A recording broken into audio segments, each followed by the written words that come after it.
আৰু আপোনাৰ যদি দেৱাৰে আছে এবাৰে ফাটাই দি দিয়ক, নহলে একদম বন্ধ কৰি দিয়ক। আচানক অলপ ৰখি যাব, পিছত আমি ঘৰৰ পৰা ওলাব, কিবা কামত যাব ললে আকৌ জোৰকে বৰষুণ দিয়া ষ্টাৰ্ট কৰি দিয়ক। আৰু আপোনাৰ যদি ইমানে বৰষুণ দিব লাগে আপুনি সব জায়গাত দিয়ক, মোৰ ৰিলেটিভৰ ঘৰত দিয়ক। আপুনি মোৰ ৰিলেটিভৰ ঘৰত বৰষুণ নিদিয়ে, সিহঁতে আমাৰ ঘৰত ফুৰিব আহে বিনা ছাতি লৈ, আকৌ যেতিয়া আমাৰ ঘৰৰ পৰা যায় আমাৰ ছাতিটো লৈ যায়, ৰিটাৰ্ণো নকৰে। আৰে 150 টকা দি আমি ছাতি কিনি আনিছো, তোমাৰ বৰষুণত আমি ভিজি আমাৰ জ্বৰ হৈ যায়, পিছত আমি 150 টকাৰ ওপৰত ওষুধ কিনিব লাগে। আৰু এই বৰষুণৰ পৰা মোৰ এটাই ৰিকুৱেষ্ট, তোমালোকে যেতিয়া আহিবা অকলে আহিবা, চুপচাপ মোৰ মাক নজনোৱাকে গুচি যাবা। খিচুৰি বনাই দিয়ে ভাই।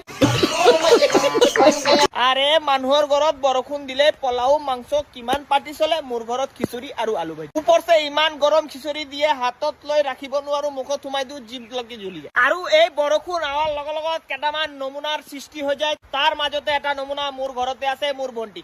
বৰষুণ আহাৰ লগে লগত পকৰা বনাই ষ্টাৰ্ট কৰি দিয়ে। আৰে তুমি পকৰি বনাব জানা না নাই এইটো নিজকে আগে সুধি লোৱা। নাই, চিধা বৰষুণ আহিছে, পিয়াজ কাটি বেচন মাখি পকৰা বনাই ষ্টাৰ্ট। তেল গৰম হোৱা নাই, পকৰি ঢালি দিছে, যেতিয়া তাৰ লাগিছে পকৰি হৈ গল, পকৰি উঠাইছে, পিয়াজ নিচত থাকি গৈছে, বাকলা বিলাক ওপৰত আহি গৈছে।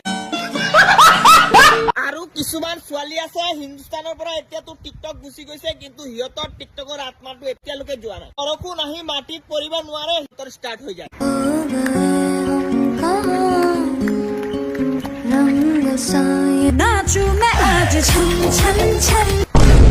বিশ্বাস কৰক এনেকে লাগে বৰষুণৰ মাজত ভেকুলী নাচি আছে।